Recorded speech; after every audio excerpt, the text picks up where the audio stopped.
Bonjour, bienvenue à Arcade-moi ça. Aujourd'hui, la première vidéo d'une longue série que j'intitule tout simplement « Dans les archives d'Arcade-moi ça ». J'ai tellement filmé de matériel ces dernières années que je les ai filmés plus vite que j'ai eu le temps de les monter. Ça explique un peu pourquoi dans les derniers projets que j'ai fait ça sous manière de vlog. Parce que je me ramassais sinon avec des fois 4 à 5 heures de vidéos de montage à faire. Puis ça me faisait qu'il fallait que je rapetisse ça dans des vidéos d'à peu près 40 à 50 minutes. Puis déjà qu'écouter une vidéo de 10 minutes sur YouTube, c'est plus ou moins attirant. Imaginez ça à 40 à 50 minutes. Alors c'est pour ça que j'ai fait des découpages. Mais avant ça, comme celui que vous allez voir, j'avais fait plusieurs vidéos sur, entre autres, le tuning de ma Swords of Fury. Ce que vous allez voir, ce sont des images qui se déroulent entre le printemps 2017 et milieu de l'été. Donc, c'est sur une période d'à peu près 3 ou 4 mois que vous allez voir toutes ces vidéos-là, parce que je travaille dessus à temps perdu, parce que mes projets personnels sont en basse priorité, on s'entend. Alors, je vous invite tout de suite à écouter la première partie, qui dure quand même plus ou moins 25 minutes. Et il y aura une deuxième partie qui va durer plus ou moins 25 minutes. Bon visionnement, à plus. Une nouvelle venue dans la salle de jeu que j'attendais depuis 5 ans. 5 ans. Et oui, faute d'argent parfois, ou juste le mauvais timing, ou quoi que ce soit. Des fois, j'en ai vu en vente. Je pouvais pas me le permettre, mais là, j'ai fait le grand saut. J'ai échangé, en fait, un peu. J'ai vendu ma Elvira pour aller me chercher la Sword of Fury de Williams, 1988. Elle est en magnifique condition. Le playfield a été complètement démonté, ciré, nettoyé, mis des LED. Vraiment, je suis extrêmement satisfait de mon achat. Sauf pour peut-être un détail. Les drop targets, quand on les frappe, sont supposés descendre très rapidement. Mais après quelques parties, je me suis rendu compte qu'il y avait des petits problèmes où certaines targets ne descendaient pas bien du tout. Et Williams a super ultra bien fait ça. Ça a été un charme, 4 vis, 4 connecteurs à démonter. Et j'ai pu retirer l'assemblage de drop target en un rien de temps. C'est fantastique. Ils ont vraiment fait leur devoir. Parce que si on se remet juste 8 ans en arrière avec des machines comme par exemple Alien Poker, c'est de loin le système de drop target le plus chiant que j'ai jamais eu à travailler de ma vie. Je voulais vous montrer un peu la différence en fait. Ce qui se passe, c'est que il y a eu une accumulation de saleté, de graisse avec les années. Et ça fait en sorte que les targets descendent mal. Celle-là descend bien. Pas si pire. Celle-là aussi. Un petit peu de friction, celle-là. Ouais, mais celle-là.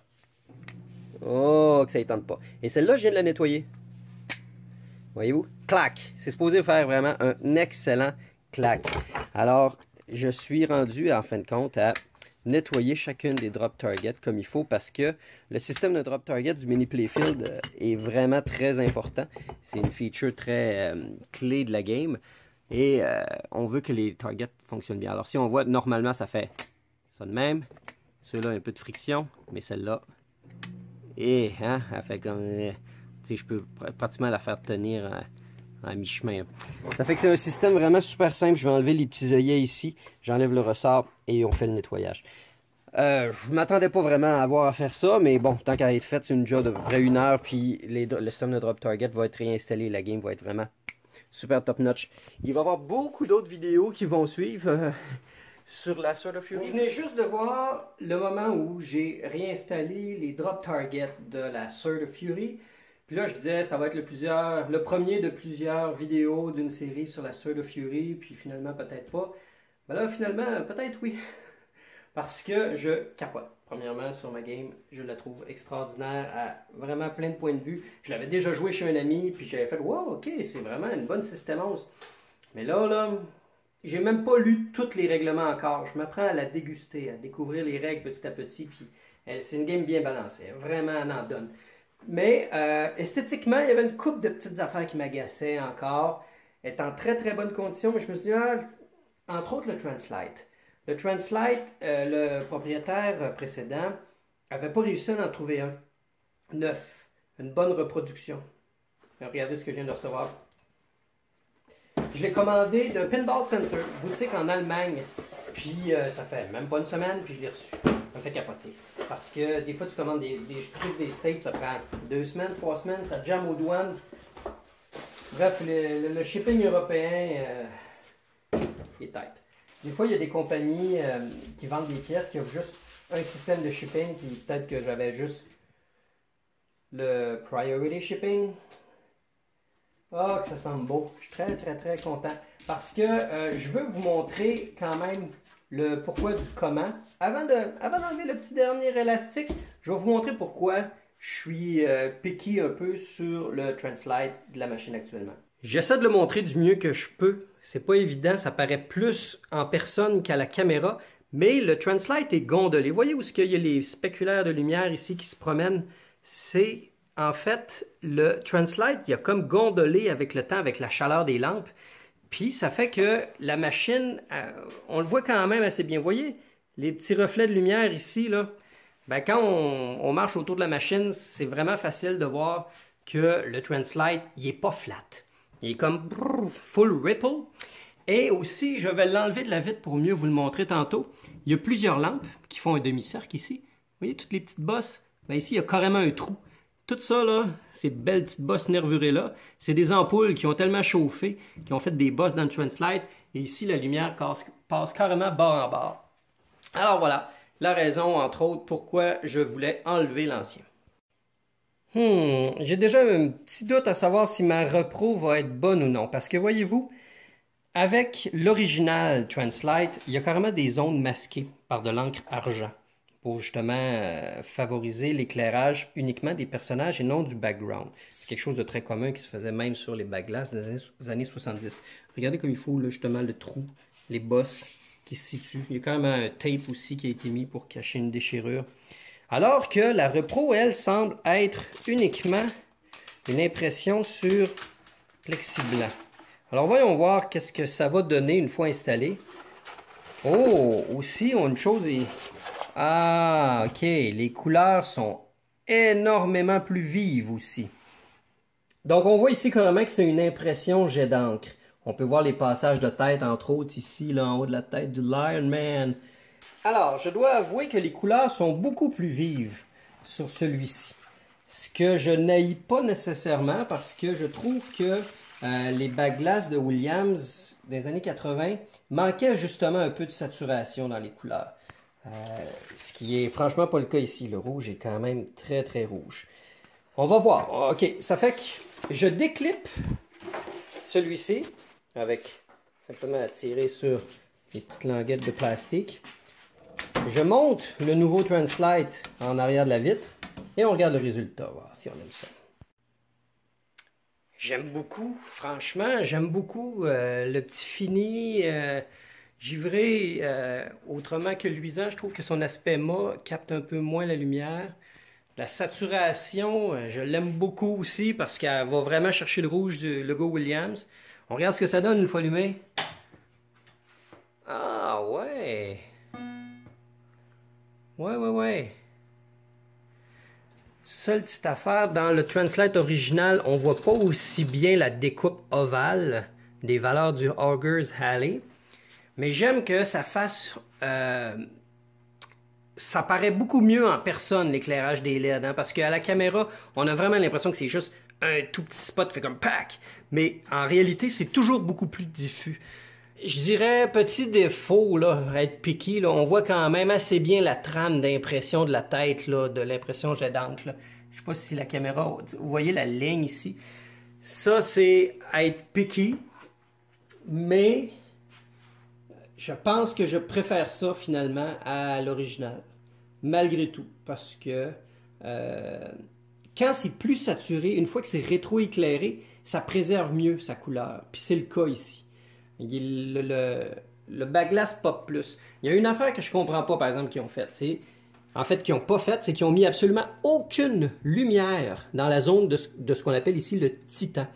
Ça aurait été quoi de mettre une petite lumière pour l'œil ici qui clignote, hein? Ou peut-être les petits studs ici, là, une petite lumière jaune là, une petite lumière, tu sais, un flash dans le cou quand on le libère. Au point que, crinqué comme je suis, et à chaque fois, j'ai l'impression que je le dis souvent cette phrase-là, je pense que je vais vous montrer rapidement. Donc, le temps d'enlever le backglass, je vais carrément percer des trous, puis je pense que je vais installer des nouvelles sockets pour mettre des nouvelles lumières ici.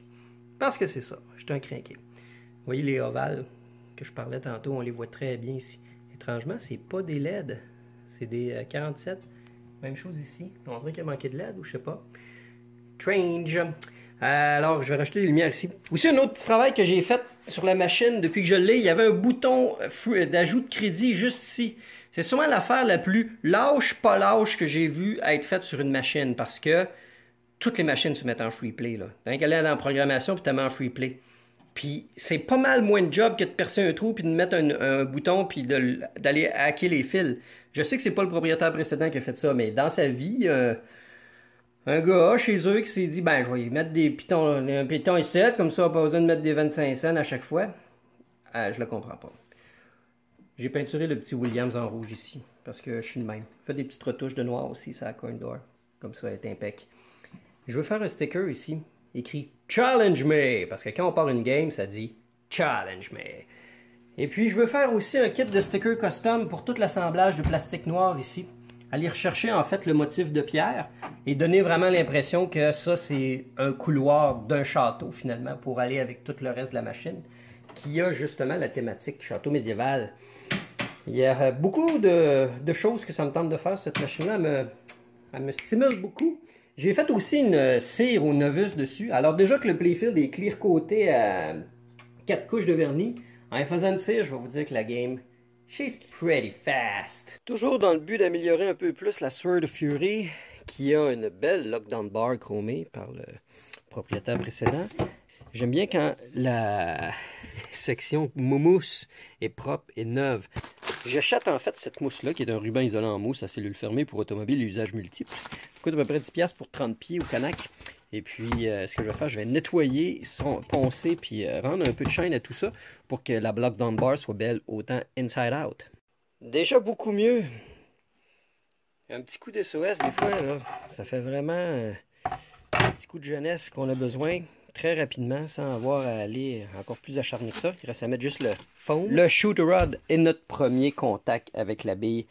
Et je voulais que ce soit vraiment en excellentes conditions parce que celui d'origine avait en fait des défectuosités à chaque place. Chaque item était défectueux, c'est quelque chose à dire, mais en fait ça marchait, être capable d'en envoyer une game, mais ça grinçait, le mouvement était vraiment pas top. Alors même si j'ai nettoyé comme il faut le shooter rod, ça glissait quand même dans un sleeve extrêmement encrassé. Il y avait un ressort qui était quand même assez mou et il y avait aussi... Je me demandais pourquoi le petit spring rod il était choppé, il était plus court. Et justement, du fait qu'il était plus court, ça pouvait faire en sorte qu'à l'occasion, on pouvait carrément se piquer les doigts sur le bout de cette. Eh bien, j'ai compris que le shooter rod qui venait avec la machine n'était pas de la bonne longueur. Eh non, puis moi vous dire, c'est de pas beaucoup, là. C'est peut-être juste, là, si j'aimais, là. Vraiment, j'essaie de les enligner, là. Côte à côte. Il manque 3/8. Ben, ce 3/8-là, il était suffisant que si on mettait un spring barrel de la pleine longueur, ben, ça donnait pas assez de force à la bille. Parce que j'avais fait le test quand j'avais vu la machine, je me disais, ah, j'en ai un de spare, je vais en mettre un, puis finalement, c'était pas assez fort. C'est pour ça que j'ai fouillé encore dans mes affaires et j'ai réussi à trouver un shooter rod de 3/8 plus long. Et là, tant qu'à avoir le shooter rod 3/8, j'ai le barrel spring pleine longueur, j'ai un spring rouge qui, eux, sont réputés pour être de très grande force, à avoir encore plus de jus. Le petit défaut, c'est qu'ils sont bien beaux, hein, rouges comme ça, mais à force d'usure, la peinture rouge dessus s'écaille et tombe dans le fond de la caisse. Il n'y a pas de monde parfait. Et puis, j'ai un sleeve de shooter rod 9.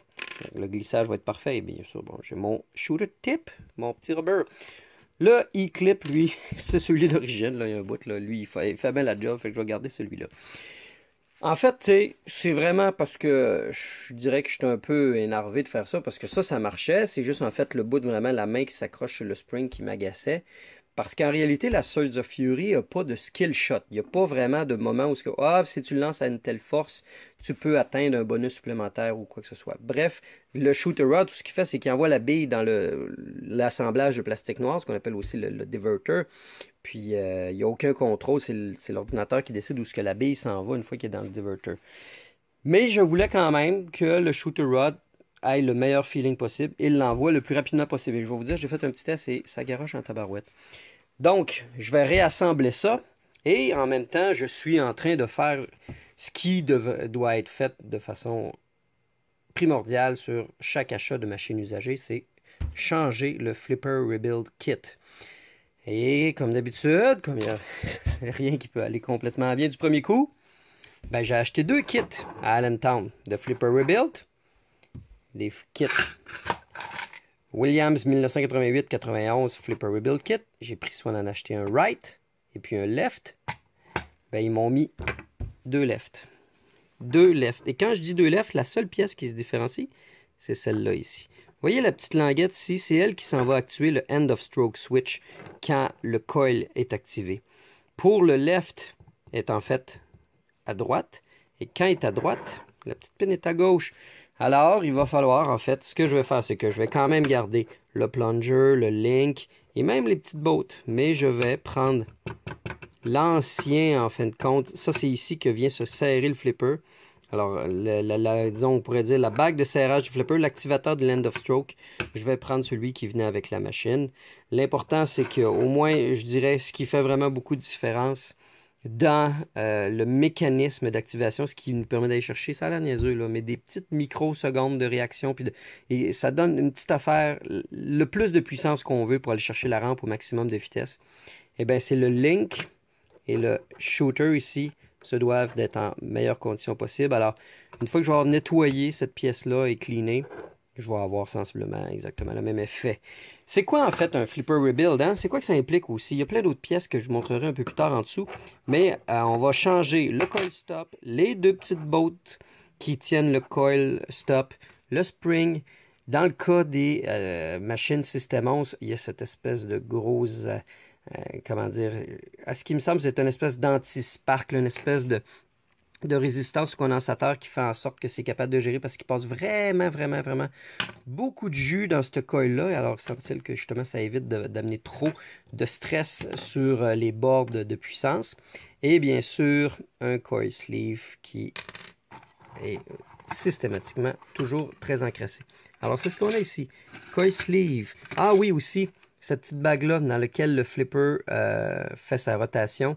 Ça, c'est très important de le changer aussi. Très souvent, ça va craquer à la base à force d'utilisation ou ça va juste virer extrêmement sale.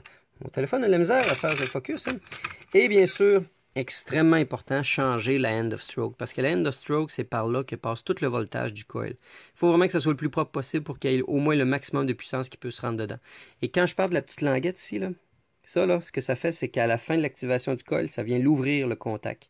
Et ça fait, en fait, envoyer le courant qui va dans le coil. Ça le fait passer du high au low. Mais ça, j'expliquerai ça plus tard. Alors, mais c'est très important. Ça, c'est vraiment la pièce la plus primordiale de tous les flippers. Tous les coils de flipper.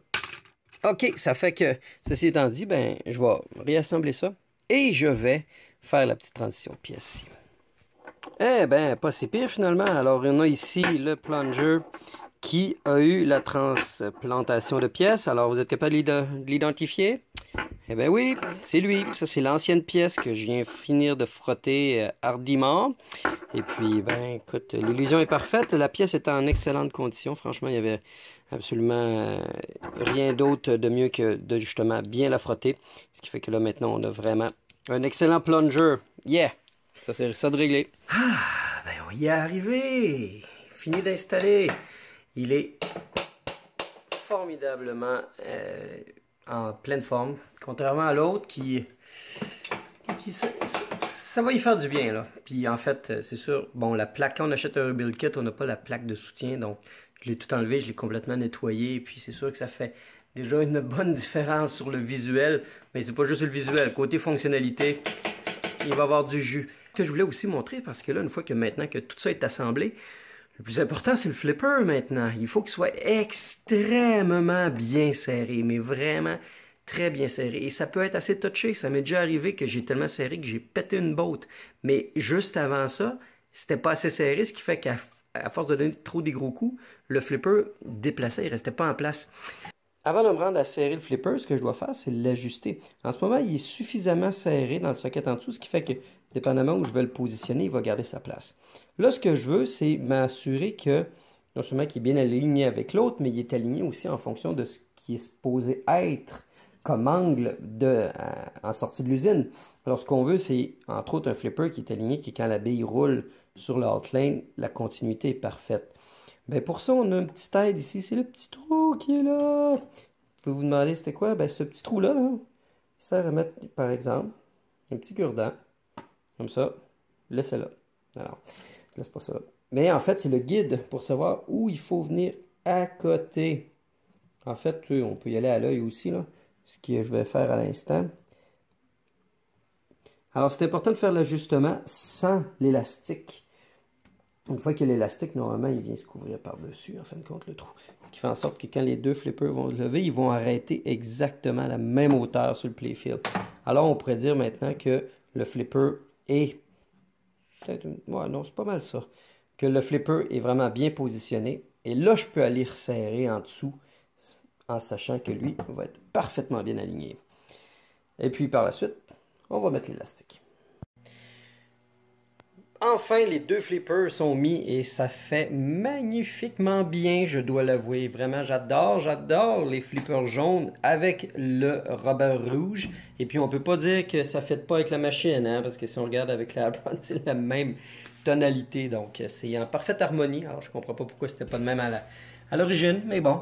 Il me reste ces deux-là à changer. Je les ai en stock. Donc, eux, j'ai pas des kits de rebuild. De toute façon, ils n'ont pas besoin d'être aussi puissants que ceux-là. Maintenant, avec ceux-là, quand je joue, ça n'a juste aucun bon sens. Comment la rampe ici de droite se fait comme un charme. Même chose avec celle du fond. C'est vraiment super easy d'aller chercher la rampe du fond pour se rendre au mini playfield. Donc, un upgrade majeur sur le gameplay, les Rebuild Kits.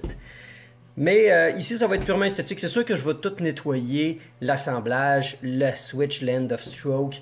Ça va avoir un impact.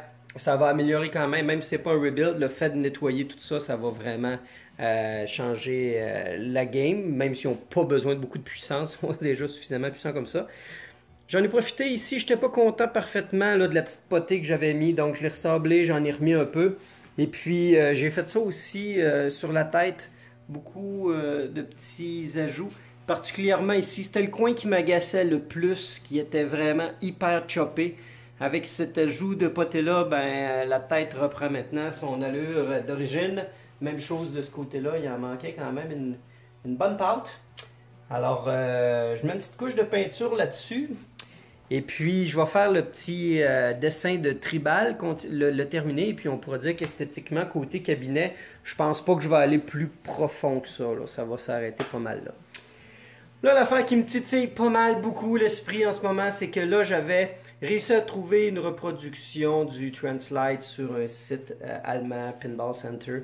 Et puis, arrivé en main, j'étais pas satisfait. C'était pas une reproduction parfaite. Il n'y avait pas les masques des lumières qui s'affichent ici. Donc, on voyait vraiment tout le ovale éclairé à l'arrière plutôt que juste le texte. Et puis, les couleurs étaient un petit peu trop pigmentées. Sur le coup, j'aimais ça, mais... Bref, j'ai pris l'original, je l'ai nettoyé, il était dégueulasse. Nettoyé comme il faut, fait beaucoup de petites retouches de peinture. Ça paraît quand même encore ici, particulièrement. Puis ici, on voit les bombages qu'il y a eu à cause des ampoules qui ont trop chauffé. Mais c'est surtout, ça a l'air niaiseux, là, mais je sais pas si on va voir. Disons que je ferme ça. Ou en fait, non, disons que je ferme la machine. OK. Le plastique, le Translite, là, il est vraiment pas droit. Il est tellement gondolé que quand la machine est fermée, là, c'est quelque chose de visu de voir comment, on dirait un sac de chips, là, tu sais. Tellement c'est pas droit. Ça fait que, question de me faire turlupiner pas mal, CPR, Classic Playfield Reproduction, viennent de sortir une reproduction, mais pas vraiment du Translite. Ce qu'ils font, c'est qu'ils ont pris le visuel du Translite. Ça, c'est magnifique. Ils ont fait une impression, ils ont pris tout le visuel du Translite, puis ils l'impriment sur backglass. Donc là, on a vraiment le magnifique effet backglass comme à l'origine, comme par exemple dans la Centigrade 37, puisque c'est une sérigraphie sur verre et non un plastique imprimé collé sur une vitre. Ils ont rajouté un effet miroir, ils ont préservé tous les effets de masse, puis ils ont même réajusté les couleurs. Il est écœurant, il est vraiment malade. Fait que c'est un bon prix par exemple. Fait que là, ce que je vais faire, c'est que je vais revendre lui, aller chercher peut-être un petit montant, vendre des bords d'arcade. J'ai beaucoup de pièces en stock, beaucoup de pièces de spare que, à un moment donné, il faut que j'arrête de me dire qu'ils vont servir un jour.